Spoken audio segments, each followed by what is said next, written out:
And action.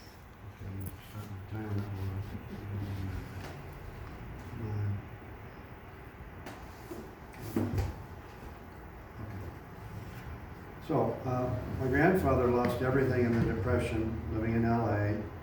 He was speculating on the stock market. He lost his business and his home. And eventually he worked his way back as a consultant. He ran a company in San Francisco in the jam and jelly business. It was called Tea Garden. Some of you may remember that company. Started a small food brokerage business. Eventually he was able to buy a nice home in the San Francisco Bay Area. So this is a story about a German immigrant family that benefited from generational white privilege.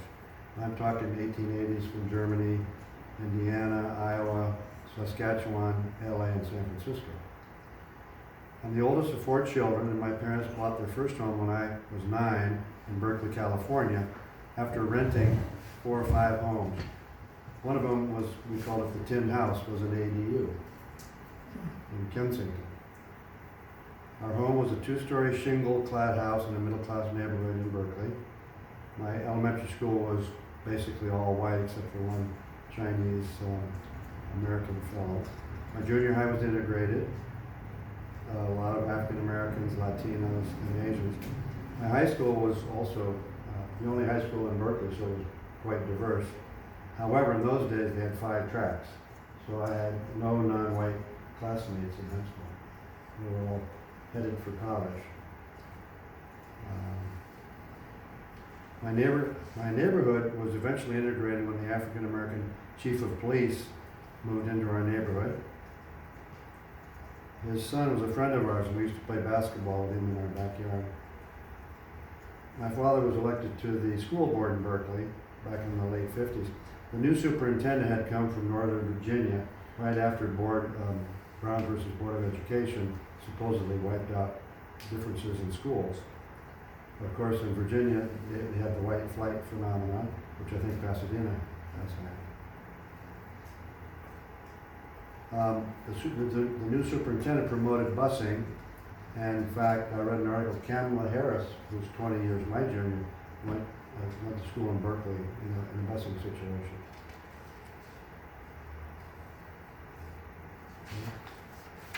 My father, who had 4 years of college, was a salesman in the food industry for many years until he joined his father, who formed a father-son food brokerage. Food brokers are like manufacturers' rep, they're salespeople, essentially. Before marrying my father, my mother, who had only 1 year of college at Cal Berkeley, worked in several department stores in San Francisco and dreamed to be a buyer. They were both devout Christian Scientists and married after about 2 weeks, as my father had just enlisted in the Army. It's hard to find fellow Christian Scientists anywhere. After marrying, she had 4 children, so she had her hands full, certainly. She dreamed of working again someday, but never did. I'm pretty sure my grandfather helped my father buy the first house and probably paid him enough to afford a mortgage. Our first home in Berkeley cost $12,000 and sold 11 years later for $28,000. Their next home was in Atherton, up near south of San Francisco, which had a minimum 1-acre lot. They paid $50,000 for it and sold it for $800,000 20 years later. And that's around here, that's probably somewhere common. It was virtually all white with the exception of a few celebrities, including Willie Mays, who lived a few blocks away. My mother bumped into him at the pharmacy and told him how much her family appreciated his sports skills. And he gave my mother his phone number and said, come visit sometime. My father died of colon cancer at age 69. My mother was terrified living on a 1-acre lot alone. So she sold and bought a place in Menlo Park on a nice busy street.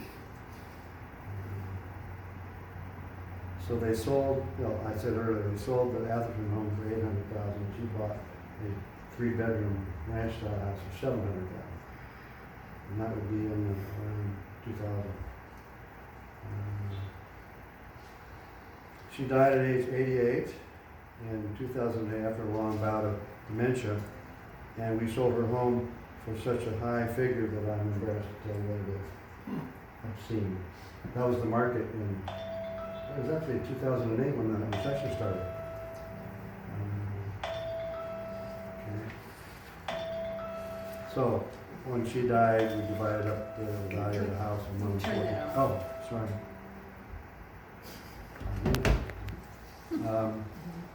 I finished college debt-free from Stanford University, partly because I had part-time jobs, I had a scholarship, and my parents paid for the rest.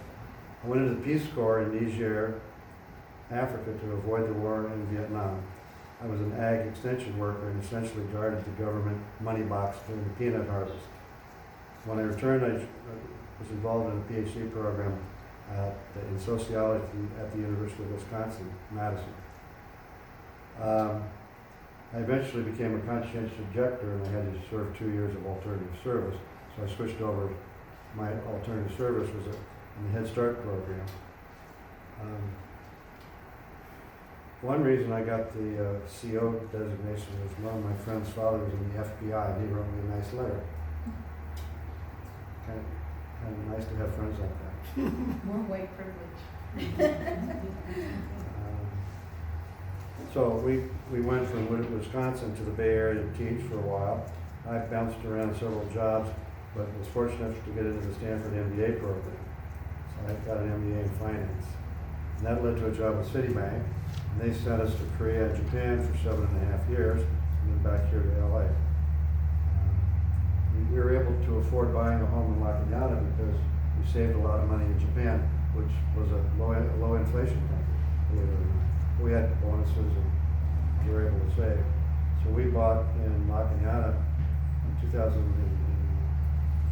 1983 for $165,000.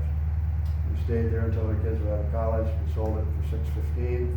That's before appreciation really started going crazy.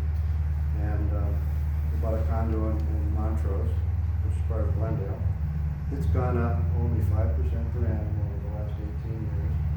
In the old days, you could get a bond that would pay 5%, so it's a modest appreciation. Montrose, which is the northern part of Glendale, once had sundowner laws where African Americans were not allowed to live and be on the streets of Glendale after sundown. A lot of towns like that around the country.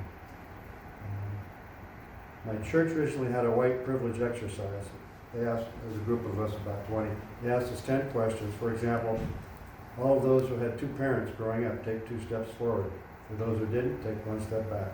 If you completed college, take 1 step forward. Those who did not, take 1 step back. So this sort of went on for a while. So I'm out the door. I had the highest number of points. And my Haitian American friend was right behind me.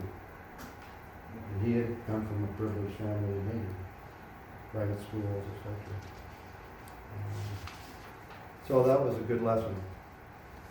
So what I always considered to be a normal middle-class upbringing was a privilege, relatively speaking. Now, I'm not in the top 0.5%, 1%, 5%. I think of myself as solid upper middle class. So I'm more aware now of the generational wealth that helped me and now my children. So briefly, my daughter's 43. She went to college and graduate school. She lives in Brooklyn with her husband and son, and they can't afford to buy in Brooklyn. They want to have an old brownstone. They pay $3,500 a month, which is low for New York City, for brownstones. But they cut deals with their landlord. They paid for their to refurbish their 2 bathrooms in return for a flat rent for 5 years. My son, 41, college graduate, he's married to a barber. Have any of you heard of Floyd's Barbershop? She works for them. They bought a home a couple of years ago for just over $1 million in West LA. They had saved they have no kids, which allows you to save a lot more. So they saved the 20%, but the bank appraiser said it's not a duplex, it's something else. So then they get them Wells Fargo to do that. 30% down payment. They didn't have the 30%, so we made them a temporary loan. We charged them for it. That's the end.